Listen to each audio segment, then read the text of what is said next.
Okay, this is a nice paper, but I'm having a crash of my system repeatedly, so hopefully this will not be destroyed. Farmers' perspective on carbon markets incentivizing agricultural soil carbon sequestration. There have been some programs under the UN on climate mitigation through additional soil carbon sequestration.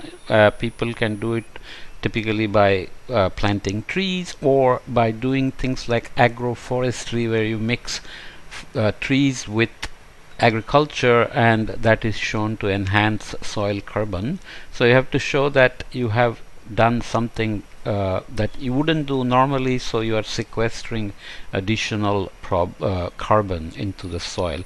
We'll see at the end that this is always tricky to prove. Additionality to get funded for doing that is always tricky. So I'll just read briefly a few nice things, because this is how you would want to do it. Engage farmers in this carbon market for soil carbon sequestration, and hear what their concerns and experiences are and what needs to be tweaked in the way it's formulated as you go in. Climate change mitigation efforts to achieve net zero emissions require not only decreasing current greenhouse gas emissions, but also the deployment of negative emissions technologies.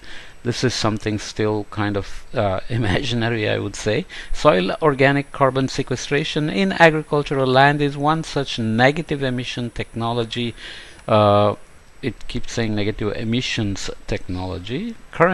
Currently being incentivized predominantly through voluntary carbon offset markets. Through semi-structured interviews, we assess both conventional and organic farmer perspectives on soil carbon offset programs that have been created in the United States since 2017. Offset is where somebody emits and then they pay you to sequester their emission by using one of these methods. The perspectives of farmers both participating and not participating in agricultural soil carbon markets were similar and consistent. Farmers in both groups expressed concerns about the convoluted, burdensome, and unpredictable nature of receiving offset credits, and emphasized that they were implementing practices for their own business interests and sustainability concerns, not the financial incentive of the generation of carbon credits. So they were aware of the sustainability issues, importance of soil carbon for enhancing their own crop yields and profits. Based on our research, carbon offset credit payments for agricultural soil carbon sequestration are largely reaching farmers who were already implementing these beneficial practices or were already strongly interested in implementing these practices, and the payments for the offset credits are seen as gravy on top. This is an American expression suggesting that these offset markets face strong challenges of ensuring true additionality, essential to effective climate mitigation. So doing more than you otherwise would. Gravy on top refers to something like turkey, where you have a meat or steak or whatever, and then you have gravy on top that adds flavor and, makes it more makes it much better, just like icing on the cake that we talk about. Okay, so here are the activities that enhance carbon sequestration in agricultural soils. This figure shows on-farm activities that can enhance soil carbon sequestration. In some circumstances, type of activities can be implemented to generate carbon credits under voluntary market carbon offset protocols. Conservation tillage, so reducing tillage limits the loss of carbon through oxidation, decomposition, and erosion. After each crop, if you till the land to clear the biomass from the previous crop, then you actually expose more of the soil surface to loss and erosion, loss of carbon and erosion of soil. Here, cover cropping. Plants absorb carbon dioxide from the atmosphere, which enters the soil through decomposing plant matter and root exudates.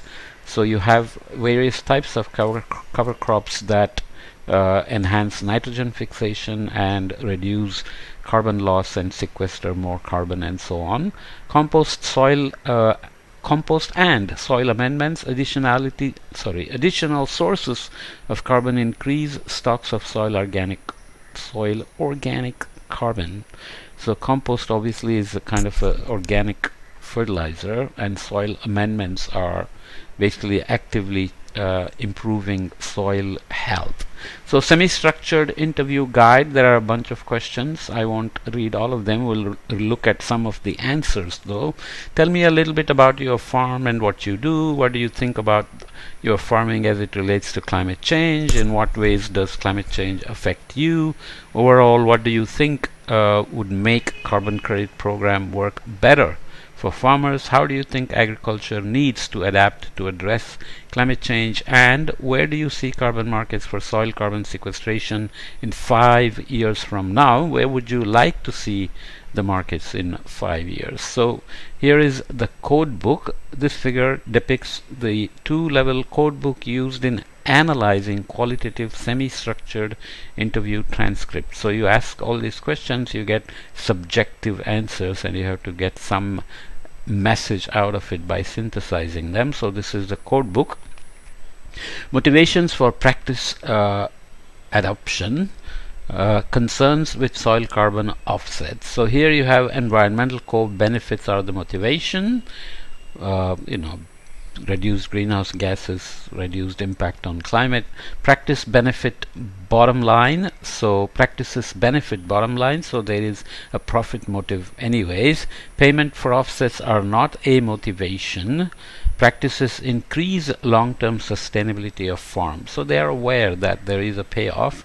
The concerns include payments are too low, paperwork, administrative burden, lack of predictable payments, so there is uncertainty in getting paid for additional sequestration. Bias to benefit big agriculture, so if you have lots of land and you do this, then they can pull out a lot of the funds for offsetting. Markets are not fair in principle, greenwashing through offsets, so people just lie about offsetting. Additionality requirements create an unfair burden. Proving that you actually did more than you would otherwise is always tricky. So motivations for practice adoption. Across both groups of farmers, those participating in carbon markets and those not participating, the primary motivations to adopt beneficial farming practices were the same: overall economic profitability and intergenerational resilience due to maintaining soil health, healthy soils. So they were thinking about passing on the farm to their offspring and giving them a healthy soil in the longer term. As a whole, all farmers were motivated to adopt practices that sequestered carbon because of interests in long-term sustainability, crop health, and farm profitability. Farmers who were actively participating in carbon markets for soil carbon sequestration or who had attempted to utilize such carbon markets adopted practices for a number of reasons, but the ability to participate in a carbon market was not the primary reason. As one farmer said of the practice changes, encouraged by carbon markets, which he had implemented years before being approached by carbon market. That sentence is slightly off, but you understood what it means. We made all those changes to cover crops, no-till, and all the things that they want you to do. We did that just for our own profitability and survival. It's a better way to farm. So that's the farmer just saying, I would do it anyways.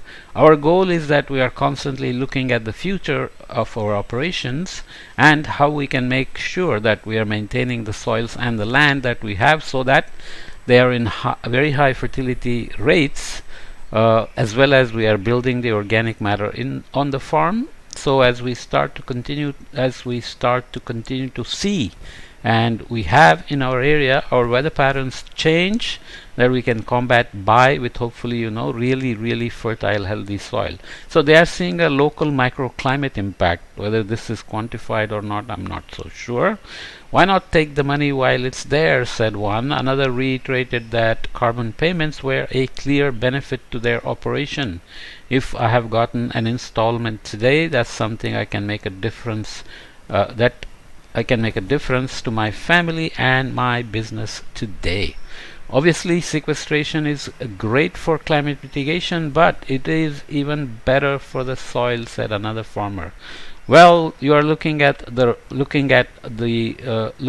wrong way, looking at it the wrong way. You should put your cover crop out because it was the right thing for you to do for your operation. Stack the carbon program on top of that. So, do the things you are doing and then stack the carbon market program on top. Anything that has any sort of monetary value attached to it, I think it's gonna be that works in the long run. Okay, so another one said, I think it's a sort of an added bonus. Okay, what are the concerns about soil carbon markets? Farmers from both subject pools expressed numerous concerns about and frustration with existing carbon markets. These concerns included compensation being too low and substantial burdens of framework and a lack of predictability and the black box of credit calculations. Frustration that the markets were skewed to benefit larger scale agriculture, and concerns about both greenwashing and additionality. How to make sure that people are not just lying about additional carbon, and how to even prove additionality. We present evidence for each of these concerns below. Just to read off a couple. No, that's not going to change anybody. Nobody's going to quit doing the way they have always done it. Try over something new for that. So the mental model of farmers is important to understand what incentivizes them or motivates them to actually change the fundamental ways they do things, other than profitability, as we said, and some sense of sustainability and the impact of maintaining healthy soils on crop yields and so on. Non-participating farmers felt that carbon markets were built for large conventional farmers who were not using many beneficial practices already, and they felt that carbon markets would result in little profit for them. So basically they were not participating because they didn't even trust the process, and they were concerned that large scale farmers would corner the market on offsetting. From what I have seen in carbon markets that have been established, cap and trade has not paid enough to fund those, so that a smaller scale would get enough to even pay for the time they have to spend applying.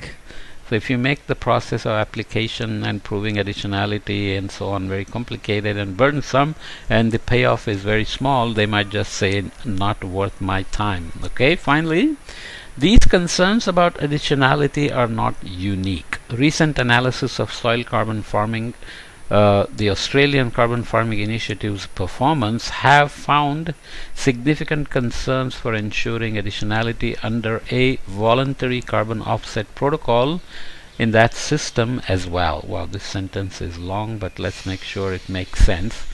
These concerns about additionality are not unique, that's clear. Recent analysis of soil carbon farming, the Australian Carbon Farming Initiative's performance, some analysis was done of the similar approach.